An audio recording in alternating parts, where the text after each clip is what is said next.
हमें ज्वाइन करें सीनियर सहाफ़ी तज्ज़ियाकार आमिर इलियास राना साहब और पैनल में मौजूद हैं सीनियर तज्ज़ियाकार हफीजुल्लाह नियाज़ी साहब। अस्सलाम वालेकुम, आप दोनों का बहुत शुक्रिया। आमिर इलियास राना साहब, गुफ्तगू का आगाज़ आपसे। आमिर साहब, सबसे पहले तो ये बताइएगा, गुज़िश्ता रात जो अमरीकी सदर डोनाल्ड ट्रंप का स्टेटमेंट, उनका जो खिताब था जिसमें वो कहते हैं US will strike Iran extremely hard over the next 2 to 3 weeks, और अगले 2 से 3 हफ्ते तक अगर ये जंग मजीद जारी रहेगी, जिसके हवाले से आज इजलास भी जो पाकिस्तान के वज़ीर आज़म जिस इजलास से खिताब कर रहे थे, जो इकदामात की बात की जा रही है और जो कुछ बाज़गश्त है, 100 रुपये फ़ी लीटर पेट्रोल की कीमतों में इजाफे की जो बात की जा रही है, सबसे पहले तो आमिर साहब ये खबर दे दें आप, क्या ऐसा होने जा रहा है? क्योंकि बाकायदा IMF का एक प्रेशर हुकूमत पे ज़रूर मौजूद है। देखिए, बात यह है कि IMF तो अपने पैसे की वापसी चाहती है, सिस्टम में ठीक चाहती है। 129 अरब रुपए तो लोगों को रिलीफ दिया 55 रुपए का बढ़ा के। अच्छा, ये 100 रुपए पहले भी बढ़ाते थे, तब भी लोगों ने इस तरह गुस्से होना है, और कल बढ़ा देंगे तो तब भी इतने गुस्से होना है। लेकिन आपको और हमें ये पता है कि ये कोई गवर्नमेंट किसी फजूल अयाशी की वजह से तो नहीं कर रही ना। ये लोगों को रिलीफ देने में है। पाकिस्तान की मेरी तो खबर ये है कि ओवर द वीकेंड यहाँ पे एक बड़ी मीटिंग इस्लामाबाद में होने जा रही है, जो हमारी इतलात हैं कि तैयारियां हैं, जिसमें अमेरिका, तेहरान और सब लोग मौजूद होंगे और एक मुआहदे की तवक्को रखते हैं। क्योंकि देखें ना, यूक्रेन पे बहुत सदर ट्रंप ने कोशिश की थी, लेकिन नहीं हो सका सीज फायर, और मामला तय करने के बाद वो अड़ गए। लेकिन पाकिस्तान के पेपर्स एक्सचेंज हो चुके हुए हैं, जो चाइना के एतमाद के साथ हैं। जो 3 ममालिक इकट्ठे हुए थे इस्लामाबाद में 29 को, उनके एतमाद के साथ ईरान और वाशिंगटन, यानी तेहरान और वाशिंगटन दोनों को दिए जा चुके हैं। और उसी की बुनियाद पे वो डील की बात भी करते हैं, प्रेशर डालते हैं, तो जवाबन कोई तेहरान की तरफ से कोई कमी तो नहीं होती। मतलब इनका पासदारान इनकलाब के जो लीडर्स हैं, उनकी तरफ से, सदर की तरफ से जवाब दोनों तरफ से है, लेकिन बातचीत अभी तक टूटी नहीं है। तो हौसले की बात सिर्फ यही है कि अल्लाह करे कि जो भी हो वो जल्द अज जल्द बेहतर हो जाए और रास्ते भी खुल जाएं, ना ईरान को सुबकी उठानी पड़े। क्योंकि हमारे नजदीक तो ये ना कि हमारा मुसलमान ब्रदर मुल्क है, बिल्कुल, और उस पर इसराइल और अमेरिका ने जारियत किया है। बुनियादी बात तो वहां से शुरू हुई है ना। अब वो जो जवाब दे रहे हैं, तो जाहिर है वो भी हमारे मुसलमान ममालिक हैं, अरब ममालिक। पाकिस्तान तो उस टाइट रोप पे चल रहा है ना, कि जिसमें सबको साथ लेके कि ये इसराइल का एजेंडा पूरा ना हो जाए कि अरब और अजम लड़ पड़े आपस में। उनकी एक हिस्ट्री भी है, सबकी अपनी अपनी जगह पे है। अब उसके अंदर UAE थोड़ा सा आगे एडवांस हो रहा है। वो इसराइल और अमेरिका की जुबान बोल रहा है, किस्म की, कि वो प्रेशर डाल रहा है, दोनों प्रेशर डाल रहे हैं। तो ऐसे में पाकिस्तान की जो क्यादत है वो क्या करे? एक तरफ तो हम सिफारती मार्ग पे चौमुखी लड़ रहे हैं, इधर यहाँ पे ये है कि जी अगर अपोजिशन को छोड़ दे, मैं तो अपोजिशन की बात नहीं करता, क्योंकि वो तो अब लोगों की बात करती नहीं है, तो भाई उनको अपने लीडर की बात वो लोगों को निकालने की बात हो रही है। 10,000 बंदा जो है वो ढंग से वो भी नहीं कर रहे, ढंग से वो भी नहीं कर रहे, लेकिन अपोजिशन भी ठीक नहीं कर रहे। तो अगर प्राइम मिनिस्टर के ऊपर कोई प्रेशर है, तो वो अपनी पार्टी का और एक खुद इंसान के अंदर भी होती है कि आखिर ये लोग देंगे कैसे। आप देख रही होंगी वजारत इत्तलात ने एक पूरी कैंपेन भी शुरू कर दी हुई है कि आप मिलके चलें और पेट्रोल गाड़ियां शेयर करें। आज भी जिस तरह से कहा जा रहा है कि अशराफिया को इसार और कुर्बानी का मुजाहरा करना होगा। न्याजी साहब भी हमें ज्वाइन कर चुके हैं। न्याजी साहब, अस्सलाम वालेकुम, बहुत शुक्रिया प्रोग्राम में ज्वाइन करने के लिए। न्याजी साहब, अभी गुफ्तगू हो रही थी कि अमरीकी सदर का जो हालिया खिताब है और जंग बंदी की तरफ अभी मामलात अगर नहीं जाते, अगले 2 से 3 हफ्ते तक वो कह रहे हैं कि एक्सट्रीमली एक हार्ड जो है एक रिस्पॉन्स अमरीका का होगा ईरान के लिए। ऐसे में इसके जो कॉन्सिक्वेंसेज होंगे, और पाकिस्तान ऑलरेडी बहुत फॉल आउट उसका देख रहा है, पेट्रोल की कीमतें बढ़ाने की बात हो रही है, मजीद एक 100 रुपये फ़ी लीटर उसमें इजाफा होगा। अगर वज़ीर आज़म शहबाज शरीफ साहब कह रहे हैं अशराफिया को हिसार और कुर्बानी का मुजाहरा करना होगा, लेकिन अशराफिया के बजाय जो कुर्बानी का मुजाहरा है वो मुसलसल अवाम से ही वो तवक्को भी की जा रही है और अवाम ही वो कुर्बानी दे रही है। पहली बात तो यह है कि मेरे तो नहीं ख्याल किसी को एक्सपेक्टेशन थी कि ये हुकूमत आएगी वो रिलीफ देगी, क्योंकि ये तो जिन क्राइसिस में हुकूमत आई है और जो जिन क्राइसिस न बर्दाश्त मार रहे हैं, वो तो शुरू से बेचारे खुद ही कहते रहेंगे हम इनकी बहुत बड़ी एक सियासी कास्ट अदा कर रहे हैं, और कर दी उन्होंने कि आज उनकी सियासी जो पोजीशन है पब्लिक के अंदर वो बिल्कुल नापैद है। लेकिन ये बात इतनी इंपॉर्टेंट है ही नहीं मेरे नज़दीक। ये तो 100 रुपये की आप बात कर रहे हैं। मेरा ख्याल है कि मेरा जो कॉलम लिखा है या कोई वीलॉग या 28 फरवरी से पहले, इवन जब 14 जनवरी को जब ये अटैक करने लगे थे इसी साल 2026 में, तब भी मैंने कहा था कि एक दफ़ा कर दिया इन्होंने ईरान पे अटैक, और फिर आप देखेंगे कि पेट्रोल एक मौका आएगा कि सूंघने को नहीं मिलेगा। आज उम्मीद थी कि सैनिटी शैल प्रिवेल, और वो उनको कोई ना कोई जो है मामले को ढीला करेंगे, लेकिन जो उन्होंने ऐलान कर दिया उसके बाद तो अब मेरा नहीं ख्याल ये कोई चीज़ किसी के कंट्रोल में है। ये तो ऑटो पायलट पे है, या एक ऐसे चीज़ है कि जो बिल्कुल अब पहाड़ी के नीचे आप किसी चीज़ को फुल रेस दे के छोड़ दें, ये हाल होगा। ये तो मेरा ख्याल है 2 दिन की बॉम्बिंग के बाद आप कह रहे हैं जी 100 रुपये, मैं तो कहता हूँ आप ये कहें कि मिलेगा कि नहीं मिलेगा। मैं तो यहाँ पे लोगों को कह दिया कि भाई ये आपको LPG वाले जो लोग हैं वो या हमारे ऐसे वो बिजली वाले हैं, ये सारे फारिग हैं। ये तो इतना दुनिया जैसे जा रही है, पाकिस्तान तो कोलेट्रल में आ रहा है। ये जितनी जो सूरत हाल है, देखिए क्राइसिस ये है कि ईरान जो है उसके पास स्ट्रॉन्गेस्ट कार्ड है। अगर ईरान का ये कुछ बिगाड़ सकते ना बीबी, तो ये 4 हफ्ते जो थे, वो मुल्क जो के पूरी दुनिया को, खित्ता अर्जी को 10 दफा पूरी उसको समुंदर के अंदर गर्क कर सकता है। अमेरिका उसका इतना आतिशी मादा है, इतना अच्छी मवाद है, इतना असला है, इतना गोला बारूद है कि वो 10 अब कर सकता है। और ईरान क्या है खित्ता अर्जी का? 1.1% जमीन है। ईरान ने ये तो है हरमस का दिखाया ना, अगला है बाबल मंदीप, बहरे अहमर, रेड सी, उन्हें वो बंद कर देनी है, वो हूतियों के पास। हूतियों ने 4-5 दिन पहले अपना अंगड़ाई ली, 2 दिन मुसलसल मिसाइल हमारे बता मौजूद है। हिजबुल्लाह के साथ वो फौज लड़ती है तो आर्मी चीफ कहता है, IDF का जो इजरायली डिफेंस फोर्सेस चीफ हैं, वो जो अय्याल ज़मीर जनरल, वो कहते हैं हम लड़ ही नहीं सकते, हम जो अंडरस्टाफ्ड है, हमारे पास ह्यूमन रिसोर्सेज नहीं है।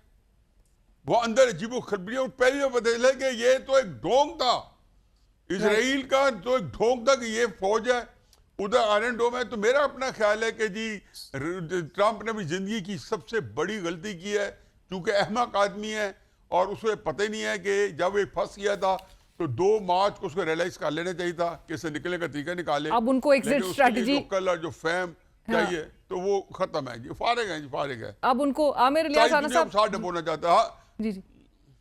जी आमिर राना साहब, अब उनको डोनाल्ड ट्रंप को एग्जिट स्ट्रैटेजी क्योंकि नहीं मिल रही है और वो अमेरिका को जिस तरह से एक एंटरप्राइज की तरह चला रहे हैं बहरहाल, और आपने जिस तरह से अभी आप बात भी कर रहे थे कि ईरान को वो जो गारंटी अब दरकार है कि दोबारा, चूंकि वो पे दर पे उनको सेटबैक का सामना करना पड़ा है, मुज़ाकराती अमल के दौरान जो है वो 2 दफ़ा उनके ऊपर हमला किया गया और अब उनको गारंटी चाहिए कि दोबारा हमला ना किया जाए। और ईरान जो है ऑलरेडी उनकी तरफ से जो रिपोर्ट्स आ रही हैं वो अगले 6 माह के लिए भी तैयार है कि अगर ये जंग जो है वो जारी रहेगी। जज्बाती गुफ्तगू करना और बात है, मुल्क को बचना और चलाना और बात है। मैंने तो आपसे पहले भी कहा था कि ओवर द वीकेंड मेरे हिसाब किताब में अगर कुछ अब फौरन होना है तो वो इस्लामाबाद में मीटिंग हो जाएगी और मामला ठीक बेहतरी की तरफ जाएंगे। इसके अलावा तो कुछ नहीं किया जा सकता। पाकिस्तान ने बटन तो नहीं दबाना, पाकिस्तान ने बटन जो दबाए वो इंडिया की तरफ दबाए और उनकी तसल्ली 4 घंटे में कर दी। इसीलिए इसराइल को यहाँ पे जरूरत नहीं हो रही। हमने अब अफगानिस्तान में किया है ना, सारे चुप होकर बैठ गए हैं। ये सारे प्रॉक्सियां लेके आए थे कि इधर ईरान को दबाएंगे, वो जैसे पहले मई की जंग में था कि जी इधर ये फितरतुल खवारिज, फितरतुल हिंदुस्तान, ये सारे चल पड़ेंगे, उधर इंडिया चल पड़ेगा।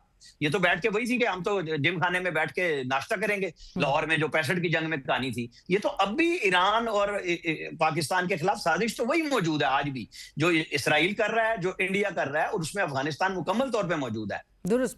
ऐसे में मेरे ख्याल में बेस्ट पॉलिसी फॉरेन पॉलिसी चल रही है। मुल्क के अंदर अनरेस्ट रोकने के लिए जो कुछ किया जा सकता है, मैं इसमें फुल मार्क्स दूंगा शहबाज शरीफ को, इनके साथ सारे काम करने वालों को, कि जो आप रिलीफ दे सकते हैं क्या करें रिलीफ में। दुनिया में लाइनें लगी हुई हैं LPG, आपको पता है, जो न्याजी साहब का नाम लूंगा, मुझे ये पता लगा है बहुत सारी इंडस्ट्री जो सिर्फ LPG पे चलती थी वो ऑफ कर दी गई है, क्योंकि जितनी महंगी होने जा रही है मार्केट में कोई खरीदार ही नहीं होगा। 176 के करीब LPG के ऊपर पावर लूम्स। बिल्कुल नहीं, मैं उसकी प्राइस की बात नहीं कर रहा, वो जो बना रहे हैं वो किसको बेचेंगे उस प्राइसेस में, तो बेहतर है कि बंद कर दें। तो हमें और आप सबको लोगों को समझाना चाहिए कि नंबर 1 ये जो किफायत शारी की मुहिम है ये सिर्फ गवर्नमेंट ने नहीं चलानी, ये हमें सबको चलानी है और हमें सबको और सारे सूबों को इस पे ताउन करना चाहिए। आमिर साहब, मैं आपका लास्ट कमेंट चाहूंगी और फिर मैं न्याजी साहब की तरफ जाऊंगी, because I am told that you also have to go. But ये जो तमाम प्रोविंसेस को ताउन करना है, आज वजीर आला खैबर पख्तूनख्वा सोहेल आफरीदी साहब कह रहे थे जाली हुकूमत है, उनके ड्यूज जो हैं वो नहीं दिए गए, वो अब जलसा अनाउंस कर रहे हैं 9 अप्रैल को। वो कह रहे हैं जहां इजाजत नहीं मिलेगी वहीं पर जलसा होगा। इमरान खान ने 25 मई 2022 को किया था, good to see you, Islamic touch दे के गायब हो गए, यही कुछ था। ये भी आ जाए, ये को पहली दफा नहीं आने लगे। ये चीफ मिनिस्टर कहते थे मैं उठूंगा ही नहीं, रात को भाग लिए वहां से उठ के अडियाला से और सीधे सुप्रीम कोर्ट का बहाना लगाया। 9 तारीख को भी आप देख लेंगे, वो अलीमा खान ने कहा, उससे पहले 7 तारीख को भी 10,000 10,000 को बंदा वहां ले आओ, वहां पे ले आओ। ओ भाई, यहाँ से पिंडी के लोग नहीं आते, तो एक केपी से वैगन भर के लाते हैं एक दफा, एक मंगल पंजाब पे। आमिर ये साहब, तो आपको इनकी क्या तंजीम लगता है साजी ये का हाल है। डेस्परेशन कॉल है? ये लोगों को धोखा दे रहे हैं अपने, और वहां पे कमेंट करके आए हैं कि ये सब्सिडी में, ये जो अभी पेट्रोल के ऊपर अनाउंस शायद कल हो जाएगी, मोटरसाइकिल वगैरह, रक्शे वगैरह के लिए सुबह अपने अपने पूल से हिस्सा देंगे, फेडरल गवर्नमेंट काट लेगी उसका, क्योंकि इनको बताया गया है कि ये कोई सिर्फ इस्लामाबाद को तो सब्सिडी नहीं ना दे रहे, चारों सूबों आजाद कश्मीर एजेके में मिलेगी ना। जो बढ़ेगा वो भी पे करेंगे, और जिनको नहीं मिलेगा उसको सूबे बर्दाश्त करेंगे। मेरे ख्याल में एग्री कर गए हैं सारे के सारे। बाकी तकरीर शकरीर सब कर लिए सोहेल अफरीदी साहब ने। Thank you. वफाकी हुकूमत तो तारीफ भी कही थी, but thank you so much Aamir Ilyas Rana साहब। हफीजुल्लाह न्याजी साहब, यही बात मैं आपकी तरफ लेकर आना चाहूँगा। पाकिस्तान तहरीक इंसाफ जो और क़यादत की तरफ से जलसे की कॉल नहीं दी जा रही, या अडियाला जेल के बाहर जो 10,000 बंदा इकट्ठे करने की बात है, वो अलीमा खान साहिबा, इमरान खान साहब की फैमिली की तरफ से ये कॉल दी जा रही है। आप इसको कैसे न्याजी साहब डिकोड करेंगे? क़यादत क्या मोबिलाइज करने में पूरी तरह से नाकाम हो गई है, जिसके बाद फैमिली को स्टेप इन करके ये कॉल देनी पड़ रही है, और बाकायदा नंबर्स के साथ एक टारगेट देकर क्या टेस्ट किया जा रहा है क़यादत को? 200-300 साल बाद इस तरह का क्राइसिस दुनिया देखती है। तो मैं हकीकत है जब रोजाना 2-3 प्रोग्राम कर रहा हूँ, और रिक्वेस्ट ये होती है कि यार इस प्रोग्राम को आपके दुनिया जो सुनना चाहती है। मेरा बेटा 10 साल के लिए अंदर है, आज मैं उससे मिलने गया हूँ, तो मुझे पहला सवाल ही उससे ये किया कि अब्बा जल्दी से मुझे बताएं, क्योंकि लिमिटेड टाइम होता है आधा घंटा, ईरान का क्या बन रहा है, मुझे जल्दी से अपडेट करें। तो मैंने उसे कहा, मैंने कहा तुम इससे अंदाज़ा लगाओ कि ईरान में लोग कितने इन्वॉल्व हैं कि तुम अफेक्टिव हो, अपना मसला भूला हुआ और तुम्हें ईरान याद है। तो इसलिए ये उनको भी पता होना चाहिए कि जो 10,000 की कॉल दे रहे हैं, यानी कि ये मौके महल नहीं है। इस वक्त लोगों का ज़हनी तौर पर मस्जिदों में जाओ, शादियों में जाओ, जहाँ पे हर किस्म का क्राउड मिलता है, तो ईरान के अलावा कोई पाकिस्तान का बंदा पढ़ है, पढ़ा लिखा है, कोई बात करता नहीं है। देखिए क्राइसिस ये है कि जो इस वक्त सूरत हाल है कि ये जो बात है हम ये कर रहे हैं ना, ये नहीं है कि वो महंगी हो रही है। बात समझने की कोशिश करें कि इन चीज़ों को पेट्रोल जो है सूंघने के लिए नहीं मिलना। और दूसरी बात यह है कि उसे कल जैसी बम मारने हैं ना, ये नहीं होता कि 2 दिन बम मारेगा तो ये सारी चीज कंट्रोल से बाहर निकल जानी है। वो क्यों चाहता है? जब इस पे सोचें कि आखिर क्या है कि जो बंदा 36 दिन कुछ नहीं कर सका, वो आज सुबह वहाँ के कल रात को मंडे नाइट को अमेरिका में बैठ के कह रहा है कि मैं अगले 2-3 हफ्ते जो है, यानी कि ही इज नॉट श्योर कि 2 हफ्ते में ये खत्म होगा, 3 हफ्ते में।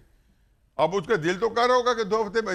उसका ये होगा कि नेतन्याहू जैसा जो क्रिमिनल माइंडसेट है, सारे दोनों जो है एक शातराना मुजरमाना जहन है दोनों का, इन्होंने सोचा कि ये 2 हफ्ते में कम से कम अगर कुछ नहीं होता तो ईरान को इतना मारें, ढेर बना दें। अब आप देखें जब ईरान पे ढेर बनाएंगे तो उसके बाद भी वेपन कौन कौन सा निकलता है और इनका अपना हशर क्या होता है। पहले उसे सारे इनके अड्डे भी ईरान कर दिए हैं।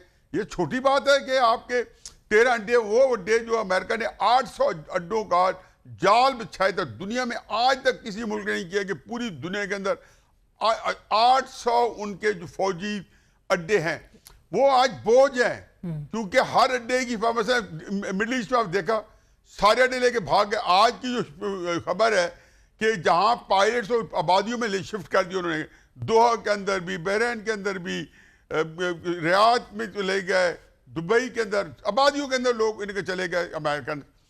उनके पास इतनी इन्फॉर्मेशन थी इस दफा ईरानियों के पास भी कि और जगबंदी कहाँ से थी या नहीं थी, क्योंकि वो बिल्कुल उनकी मुहद्दब अच्छा के नीचे है। इंडिया का एक जर्नैल था, 4 दिन की हमारी जो थी ऑपरेशन सिंदूर कह लें या बुनियान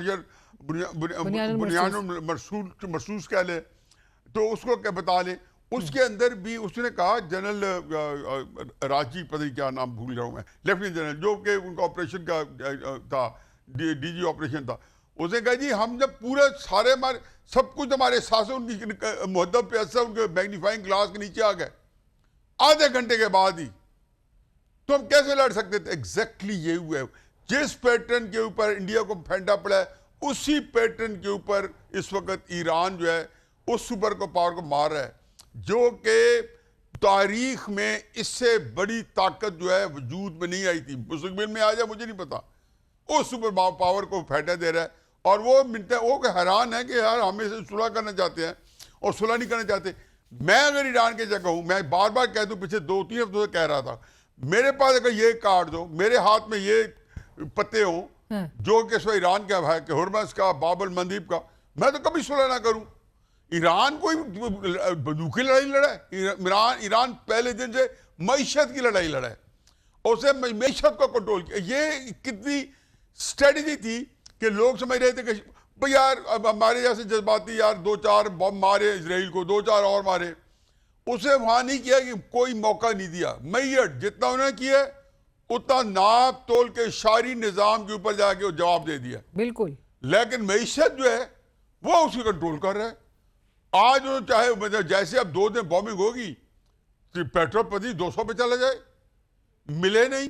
फिर बाबल मंदीब को बंद कर दिया, रेड सी का जो बहर अहमद का जो है जो स्टेट ऑफ मंदीब वो बंद कर दी। फिर क्या करेंगे? तो इस वक्त भी बड़े, मैं तो समझता हूँ जी कि दुनिया जो है एक बहुत बड़े क्राइसिस में जा रही है, और उसके बाद किस शेप में आएगी ये मुझे लिखा लें। और जो यस्टरडे की दुनिया थी वो टुमारो की दुनिया नहीं है। Tomorrow is going to be another world. जो यस्टरडे थी दुनिया का हमारे सामने थी, that is all together different world. So it will be a different world order. But Niazi साहब, आपको यानी कि ये जंग अगले 2 से 3 हफ्ते तक प्रोलॉन्ग होते हुए दिखाई दे रही है, क्योंकि आमिर इलियास राणा साहब अभी शो पे हमारे कह रहे हैं कि वीकेंड तक उनको कोई डेवलपमेंट दिखाई दे रही है। सो जंगबंदी के हवाले से कोई सरप्राइज आप नहीं देख रहे? मैं सुन रहा था जी, आज वो ईरान के फॉरेन मिनिस्टर की प्रेस कॉन्फ्रेंस सुन लेते। उसने कहा हमने तो किसी से नाम मुज़ाकरात किए नहीं, हमें कुछ दोस्त मुआलिका खित्ते के वो पैगाम रसानी कर रहे हैं, उनको हमने कह दिया कि मुज़ाकरात शुरू करने से पहले मुस्तकिल जंग बंदी होनी चाहिए। मुज़ाकरात के लिए शुरू करने से पहले, यानी कि उसके लिए माहौल बनाने के लिए कंप्लीट सीज फायर और गारंटी के साथ होनी चाहिए। और उसके बाद यानी कि वो उस पर जंग बंदी के ऊपर तो मुज़ाकरात ही नहीं करना चाहते ईरान। उन्हें कहा पहले बंद करके फिर हमारी तरफ आओ। और दूसरी बात यह जी कि इनको पता है कि अगर तो 4 हफ्ते के अंदर ट्रंप 36 दिन में हल कर लेता मसला, आप लोग उन्होंने बहुत मुझसे ज़्यादा फॉलो किया होगा। मेरा तो खैर पैशन है, मैं तो सारे काम छोड़े हुए हैं, मेरी तो कई वजूहत है। 2 मार्च को ट्रंप के स्टेटमेंट देख लें, फिर 6 मार्च को देख लें। अब आओ बंदीप खोलो। मैं जब भी नीचे बैठता था शो पे रात को, मैं कहता था ट्रंप साहब मुझे आपसे पूछना है, स्टेट ऑफ हॉर्मस खुल गई है? आप नए हॉर्मस के अंदर जो है ट्रैफिक चल पड़ी है? आप बताएं। रोजाना कहता था, फिर 48 घंटे का, फिर 5 दिन का, फिर 10 दिन का। अब वो चाहते हैं मुझे कोई इस बाइज्जत एक्सेप्ट दे, लेकिन इजराइल चाहते हैं कि नहीं, ईरान को किसी तरह डिवास्टेट करे। इजराइल को पता ही नहीं है कि ये जंग पाकिस्तान ईरान से नहीं लड़ी जा रही, ईरान से सिर्फ मिसाइल निकलता है। ईरान से जो सैटेलाइट्स जो उस मिसाइल को कंट्रोल कर रहे हैं वो कहीं और है। ये वही हैं जो पाकिस्तान के मिसाइल कंट्रोल कर रहे थे। जो इंडियन अब कहते हैं सारे के सारे उनके बड़े बड़े एक्सपर्ट्स कि हम पाकिस्तान के साथ लड़ सकते हैं, हम जो है चीन के साथ नहीं लड़ सकते। यही बात पिछली सदी के अंदर जब अमेरिका के जो टैक्टिक्स थे, अमेरिका भी 20वीं सदी की लड़ाई लड़ रहा है। चीन इसको 21वीं सदी में आप देखा कि कोई जरूरत है ईरान को एयरफोर्स की या नेवी की? नेवी उसके पास है ही नहीं। उसके पास ये पुलिसिंग बोट्स हैं शिगरी, उसके पास ये पुलिसिंग बोट है जो वो उसको चलाता रहता है, उसी हमला करता रहता है। तो अलीना बात यह है कि ये, और एयरफोर्स में उसने कभी पता ही नहीं है कि उसे जहाज उसके पास है ही नहीं ऐसी को उड़ाए। हमने एयरफोर्स तबाह कर दी, हमने फलां कर दी। वो उसका निज़ाम है, उन्हें पूरा निज़ाम उनका। वो सारी दुनिया जब कह रही कि 20 साल से 30 साल से तैयारी, तो क्या थी? जब आपके अलकाज़म ब्रिगेडियर 7 अक्टूबर को जाता है, उसको टनल में चला जाता है, इसराइल को टनल नहीं मिलती, समुद्र का पानी छोड़ता है, फिर नहीं पता चलता कि टनल भर जाए तो वो निकल जाए। ईरान जिसकी अल्लाह ने उसको ऐसी ट्रेन दी है, अमेजिंग। वो ऐसा है कि एक पहाड़ के नीचे घुस जाओ, दूसरे से निकलो तो आप पता नहीं जमीन के अंदर कुछ 4 किलोमीटर अंदर फिर रहे होते हो। ऐसा ही है। तो ये उसका सारा निजाम, फैक्ट्री है उसके अंदर लगी हुई है। हर्मस है 200 फीट का शैलो वाटर है, नीचे उसके हार्ड रॉक्स का बेड है, अंदर उसके नीचे पूरी दुनिया फंसाई हुई है। बिल्कुल। और ऐसे उड़ा के कि जिसको चाहेगा। राइट। और जिस तरह से न्याजी साहब उन्होंने गुज़िश्ता रोज जी नहीं, एक बात करें आप, बात प्लीज। नहीं, मैं वही कहना चाही थी कि गुज़िश्ता रोज़ जो ईरानी सदर मसूद पेज़ेश्कियान साहब की जानिब से जो अमरीकी अवाम के नाम एक खुला ख़त, जो ओपन लेटर भी लिखा गया है, उसमें भी उन्होंने यही जिक्र किया ईरान के कल्चर, उसकी सिविलाइजेशन, उसकी जो सेंचुरीज पर मुहित, और जिस तरह से बताया गया उन्होंने अपने ओपन लेटर में कि कभी भी ईरान ने जंग जो है वो इनिशिएट नहीं की, लेकिन हमेशा एक राइट ज़रूर रखा है अपने आप को डिफेंड करने के लिए कि अगर उस पर जंग मुसल्लत की जाएगी। और उसी रिस्पॉन्स में जो उस अग्रेशन का सामना ईरान ने किया है, उसी के रिस्पॉन्स में उसने अपने आप को डिफेंड किया। नहीं, बड़ी कैलकुलेटेड बात करते हैं। अब देखो उसे कैसे किया है कि उसे जो जैसे ऐसे स्पीच की फौरन से एक लेटर उसे रिलीज कर दिया और उसने कहा कि सारा बताया कि देखो हमने तुम्हारे साथ क्या किया। आज वही फॉरेन मिनिस्टर कह रहा है 2015 में तुमने हमारे साथ एक पूरा माहिदा किया और हमने सब कुछ तुम्हें दे दिया, ये ले लो, ये लो, ले लो, फिर जाके तुम साइड किया, उस पर भी पूरे नहीं उतरे, अभी पूरा मुआहदे पे इम्प्लीमेंट नहीं हुए कि ये आ गया, इसकी हुकूमत आ गई, इसने आके मुआहदे कैंसिल कर दिया। 2 दफा हम तुम्हारे बात कर रहे हैं, पता चलता हमारे मुल्क में बमबारी हो गई है। तो तुम्हारा क्या, तुम्हारे साथ अब दुनिया में जो बंदा बात करेगा वो कोई अहमक ही होगा। ये ईरानी क़यादत कह रही है।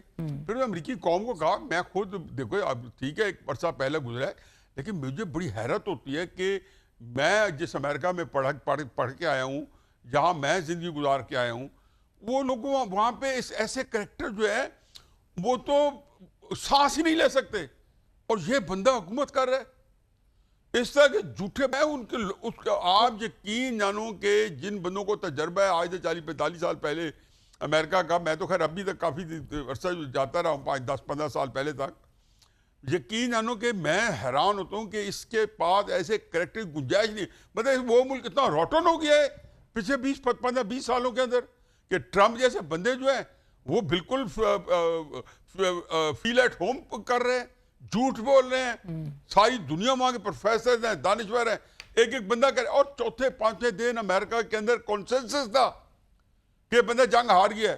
कोई ऐसी जंग भी है अमेरिका में, जब आप जंग शुरू करते हैं और जो आज तक हुई है, इराक की, अफगानिस्तान की, वियतनाम, यकीन 90% सपोर्ट मिल जाती है शुरू में, बाद में होता है जी कि यार ना करो। और अभी आपने देखा होगा नियाजी साहब, जिसको गुज़िश्ता वीकेंड पे जिस तरह से लाखों अफराद अमेरिका में सड़कों पे 3000 के करीब सिटीज में उनके सड़कों पर निकले डोनाल्ड ट्रंप के खिलाफ, जो एक वो नो किंग्स रैली,